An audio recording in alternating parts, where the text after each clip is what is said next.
ya Tanzania bara jana imetamatika na hatimaye Dar es Salaam Africans amechukua kombe kwa mara 5 mfululizo. Kwanza tumshukuru Mwenyezi Mungu katika msimu wa 25-26 sisi kama Yanga Afrika Mwenyezi Mungu ametujalia kuwa mabingwa wa ligi ya Tanzania ya NBC. Kiukweli msimu ulikuwa mgumu namna mashindano yalivyoanza, mwisho kuja kumalizia tunafika sehemu tuliteleka, lakini klabu yetu kubwa inaonyesha ukubwa wake, ni pambana. Tumekwenda kuchukua ndoo ya 5 mfululizo. Kama viongozi wa klabu tunawapongeza kwa kupambania timu. Mechi la ufundi tunalipongeza kwa kupambania timu na kuchukua ubingwa. Sisi wanachama, mashabiki tunapongezana kwa namna jinsi msimu ulivyokuwa baada ya kuchukua ubingwa wa 5 mfululizo. Lazima tuseme ukweli, msimu ulikuwa mgumu na hasa hapo ndipo tulipokuja kufungwa na Dodoma Jiji. Baada ya pale kwenye timu yetu kuna pressure iliingia, lakini pressure kaihimili, tukaenda kuchukua ubingwa wa 5 na imani viongozi wameona timu yetu jinsi ilivyocheza msimu huu, tutakwenda kutengeza timu kubwa zaidi kama ile alivyosema msemaji wetu, mwakani tena. Mwakani tena. Yeah. Ulikuwa ukiangalia Dar es Salaam Africans kama timu, as a team, mashabiki wa Yanga walikuwa wanaiunga mkono kuanzia mwanzo mpaka mwisho. Jana tumeona msafara mzito ukiondokea pale maeneo ya Jangwani na kuelekea Meja ya Isamuhyo. Lakini mbaya zaidi tunachokizungumza hivi sasa, huku watu wanasherehekea ubingwa, lakini mchezaji mpendwa wa klabu ya Yanga na mchezaji ambaye ametoa impact yake kwa mchango wake mkubwa kabisa, akiwa yupo hospitali hivi sasa baada ya kufanywa faulu lafu mbaya kabisa katika ule mchezo wa jana dhidi ya JKT Tanzania. Kwanza tuzungumzie kwenye eneo la Pacome. Sawa? Kila mwana Yanga, kila Mtanzania mpenda mpira, kwa tukio la jana, baada ya kutokea ile tukio ilituondoa kwenye budi ya moja kwa moja kwenye ule mchezo. Tulikuwa tunaangalia ile mechi kwa sababu tupo uwanjani, lakini katika hali ya binadamu, baada ya lile tukio, Yanga furaha yake ilikuwa imeishia pale. Yale mengine kaendelea kwa sababu yalikuwa ya lazima tu. Kama kuna uwezekano kwamba baada ya kuumia pa kuvunjika Pacome, yani ule mpira uishie pale, mimi na imani watoto wangalikuwa katika ile nafasi. Lakini mwisho wa siku mchezo wa mpira sheria zake, baada ya kuumia Pacome tunaenda kucheza mechi. Lakini mwisho yani kama nikwambia, mimi naweza kuangalia mpira, lakini katika tukio baya ambayo naye kuliona kwenye macho yangu, yani kwenye macho yangu, sio kutumia kwenye macho ya kamera, kwenye macho yangu live naona Pacome anavunjika mguu mbele yangu, na kwa macho yangu naangalia akiwa kwenye engo ya goli la kusini. Ukiangalia kwa kawaida, kwa mara ya kwanza ile foul inaonekana kama ya kawaida, lakini kwa sababu tunajua mazingira ya mpira, tulipomwona Pacome alipofika chini akuinua tena kichwa chake, tukajua moja kwa ile tukio kubwa.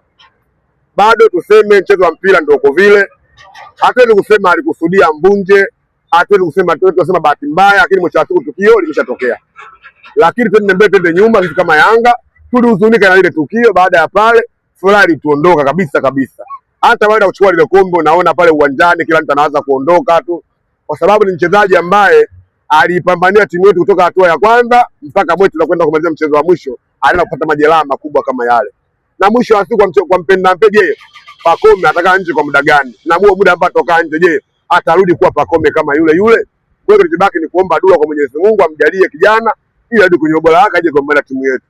Yapo maneno yameanza baada ya pale, Pacome atakuwepo Yanga au hatakuwepo Yanga, lakini uzuri tuna taasisi nzuri ambayo na msemaji ambaye anajitambua na uongozi ambao anajitambua, ametoa ufanuzi mzuri. Pacome sio wa kwanza kuumia Yanga, wachezaji wengi Yanga waliumia, kila alitibiwa akiwa wako Yanga na amepona akiwa wako Yanga. Majaliwa kuja kwenye ubora kama waliokuwa nao, Mwenyezi Mungu yeye ndio anajua. Je, atakuja kurudi kwenye ubora ambao waliokuwa nao au atakuwa chini ya pale au atazidi baada ya pale? Mwisho wa siku Mwenyezi Mungu kapanga, hakuna mwenye kupangua. Msimu ulikuwa mgumu sana. Msimu ulikuwa mgumu kweli. Hakuna mtu yote mpenda mpira ambaye hakuona msimu usiokuwa mgumu. Na msimu ambao ulikuwa mgumu kwamba kweli timu yetu kidogo hapa kati ilipitia misukosuko, haikuwa kwenye ubora ambao tulimaliza nao msimu uliopita. Ukiangalia tulipokuwa na bahati tulifika wakati tulipewa mechi 5 mfululizo tucheze ndani ya siku 2, lakini sisi kama Yanga tulipambana pale, tukajitahidi pale katika kuhakikisha ile michezo hatukupoteza katika alama za kufungwa. Tulitoa alama sale katika ile michezo, lakini mwisho wa siku tukaja kuonyesha ubora wetu, kaja kupotea kwenye mechi ambayo ya Dodoma Jiji. Hakuna mwana Yanga ambaye aliamini kwamba Yanga inakwenda kufunga Dodoma Jiji katika ile michezo ambayo iliyobaki, lakini mwisho wa siku kaja kufunga Dodoma Jiji. Ile ambayo tulikuwa tunaiona migumu imetukuja kushinda katika ubora mzuri kabisa. Michezo 3 ya mwisho, alama 9, magoli 9, Deridani. Wazungu wanasema tulicheza vizuri, tulifanikiwa kile ambacho tulikipanga, tukapata alama 9, hatimaye tumekuwa mabingwa. Kumekuwa na kauli ya mwakani tena, ni wazi Dar es Salaam Africans sasa inarudi kwenye uwanja wake wa field. kwenda kuangalia nani atoke nani aingie hivi sasa, ili tu kuwapa tena na tena na tena na tena ni furaha kwa wananchi.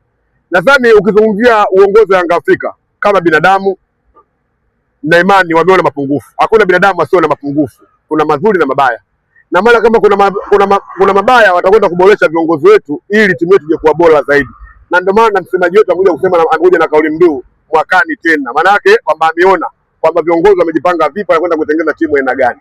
Huo ndio ukweli. Viongozi wa timu zingine wasipojiandaa, tunakwenda kuchukua kombe tena kwa mara 6 mfululizo pasipokuwa na shida yoyote. Paredi ya ubingwa itaanzia maeneo ya Karume, Ilala pale na kuelekea mitaa ya Jangwani. Msemaji nimemwelewa kitu alichokiongea kwamba hatuwezi kuchukua ubingwa wa Tanzania bara pasipo kwenda kuwazodoa watani. Kwenda kufanya paredi kubwa Mwanza ilikuwa inawezekana, na sisi ambao kama waratibu wa hizi safari ilikuwa tayari baada ya ile kauli kutoka. Kwa hiyo watu wangalie namna gani mnaweza kusafirisha wanachama wetu waelekee kule ambako inakwenda kufanyika paredi. Lakini amezungumza clear kabisa, Mungu msafi kabisa. Amesema amepokea simu usiku wa jana baada ya kusema ile kauli, paredi inakwenda kufanyika Mwanza. Watu wakamuuliza, Mwanza Simba wapo, lakini Mwanza wa Simba wapo sio jeuri kama ajidi Dar es Salaam. Kwa hiyo hilo Dar es Salaam tutafanya paredi fupi tu ambayo itaanzia Karume, itapita sijui mtaa gani pale, itakuja Msimbazi. Amesema anaandaa utaratibu wa kwamba wenda akapata kibaji kwa Msimbazi masaa 5, tunakula rumba tu pale. Mimi na imani tukiamua inawezekana. Serikali yetu ndio unajua tena. Lazima tukiambia sisi wananchi wenzake hakuna kashindikana. Tutafanya kwa uwezo kwa mwe tufunge dundo pale masaa 5 baada tusogee klabuni. Na paredi amesema ina mabadiliko. Paredi ya mwaka huu itakuwa mchezaji mmoja tu, Mohamed Hussein Shabalala Zimbo, ambaye katika wachezaji ambaye yeye kwa nafsi yake, kumbe baada ya kuonekana mechi zinaanza kwenda kuwa ngumu, yeye binafsi akaanza kujisikia unyonge. Yeye endapo Yanga Afrika wakipoteza taji, yeye atasema katika mazingira gani? Na imani waandishi wapo ambao walikuwa washameza maneno, anasubiri Yanga ikose kombe waanze kumshambulia. Lakini mwisho wa siku Mungu sasa Asmani, Yanga mkwenda kuchukua ubingwa, tunasherehekea naye. Lile lumba la Pepe Kale Yanga Afrika Yanga umoja wa mataifa itapigwa pale Msimbazi. Tunashinda kwenye umoja. Yaani sisi Yanga tunashinda kwenye umoja. Bila kuwa na umoja hamwezi kufanikiwa. Katika michezo yetu tuliyocheza yote msimu huu ilikuwa michezo migumu sana, lakini kwenye umoja wetu umekwenda kutusaidia sisi kama Yanga moja kwa moja kwenda kuwa mabingwa wa nchi hii. Na si kazi ndogo na haikuwa kazi rahisi. Nina imani rais wetu ameona, na kama alivyosema atakuja kuongea na wanahabari nini amekiona kizuri kwetu, nini kibaya kwetu amekiona. Sisi kama Yanga na zuri rais anachokisema tunakipokea.